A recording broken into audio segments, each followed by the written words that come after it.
ಉಗ್ರ ಸ್ವರೂಪವನ್ನು ಪಡೆದಿರುವಂತಹ ರಮಲ್ ಚಂಡಮಾರುತದಿಂದಾಗಿ ಈಶಾನ್ಯ ರಾಜ್ಯಗಳು ತತ್ತರಿಸಿ ಹೋಗಿದೆ. 4 ಜಿಲ್ಲೆಗಳಲ್ಲಿ ಸಾವಿನ ಸಂಖ್ಯೆ 32ಕ್ಕೆ ಏರಿಕೆಯಾಗಿದೆ. ಇತ್ತ ಕೇರಳದಲ್ಲಿ ಮಾನ್ಸೂನ್ಗೂ ಮುನ್ನ ಮಳೆ ಅಬ್ಬರಿಸ್ತಾ ಇದೆ.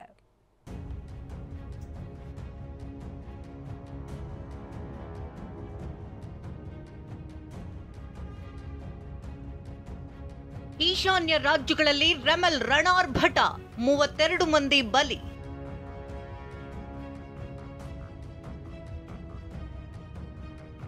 ಮಿಜೋರಾಂನಲ್ಲಿ ಕಲ್ಲು ಕ್ವಾರಿ ಕುಸಿದು 17 ಮಂದಿ ಸಾವು. ಈಶಾನ್ಯ ರಾಜ್ಯಗಳಲ್ಲಿ ರಮಲ್ ಚಂಡಮಾರುತ ಅಬ್ಬರಿಸಿ ಬೊಬ್ಬಿರಿತಿದೆ. ಸಾವಿನ ರಣಕೇಕೆಯನ್ನೇ ಹಾಕ್ತಿದೆ. ಸಿಕ್ಕವರನ್ನೆಲ್ಲ ಕೊಚ್ಚಿಕೊಂಡು ಹೋಗ್ತಿದೆ. ಈವರೆಗೆ ರಮಲ್ ಚಂಡಮಾರುತದಿಂದ ಬರೋಬ್ಬರಿ 32 ಮಂದಿ ಬಲಿಯಾಗಿದ್ದಾರೆ. ಅದರಲ್ಲೂ ಮಿಜೋರಾಂನಲ್ಲಿ ಕಲ್ಲು ಕ್ವಾರಿ ಕುಸಿದು 2 ಪುಟ್ಟ ಕಂದಮ್ಮಗಳು ಸೇರಿದಂತೆ 17 ಮಂದಿ ಬಲಿಯಾಗಿದ್ದಾರೆ.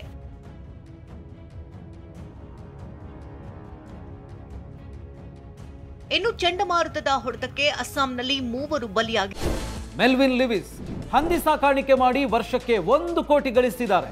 ನೀವು ಕೂಡ ಅವರಿಂದ ಕಲಿಬೇಕಾ? ಅವ್ರ ಜೊತೆ ವಿಡಿಯೋ ಕಾಲ್ನಲ್ಲಿ ಮಾತಾಡಬೇಕಾ? ಈಗಲೇ ಫ್ರೀಡಮ್ ಆಪ್ ಡೌನ್ಲೋಡ್ ಮಾಡಿ. 17ಕ್ಕೂ ಹೆಚ್ಚು ಮಂದಿಗೆ ಗಾಯಗಳಾಗಿದೆ. ಮೇಘಾಲಯ, ನಾಗಾಲ್ಯಾಂಡ್ನಲ್ಲಿ ತಲಾ ಓರ್ವ ಸಾವನ್ನಪ್ಪಿದ್ದಾರೆ. ಹಲವೆಡೆ ಮಳೆ ಮುಂದುವರೆದಿದ್ದು ಮತ್ತಷ್ಟು ಅವಾಂತರಗಳನ್ನೇ ಸೃಷ್ಟಿಸಿದೆ.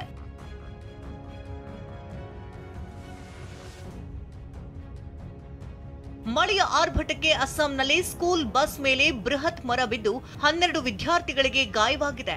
ನೀರಿನ ಹರಿವಿನ ರಭಸಕ್ಕೆ ದೊಡ್ಡ ಬ್ರಿಡ್ಜ್ ಒಂದು ಕೊಚ್ಚಿಕೊಂಡು ಹೋಗಿದೆ. ಇನ್ನು ಕೇರಳದಲ್ಲಂತೂ ಭಾರಿ ಮಳೆಯಿಂದಾಗಿ ಹಲವು ಹಳ್ಳಿಗಳೇ ಮುಳುಗಡೆಯಾಗಿದೆ. ನೀರಿನಲ್ಲಿ ಜನರು ಬದುಕುವ ಸ್ಥಿತಿ ನಿರ್ಮಾಣವಾಗಿದೆ.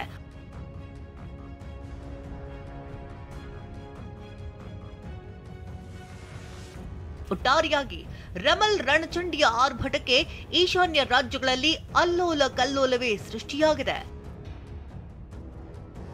Bureau report, TV9.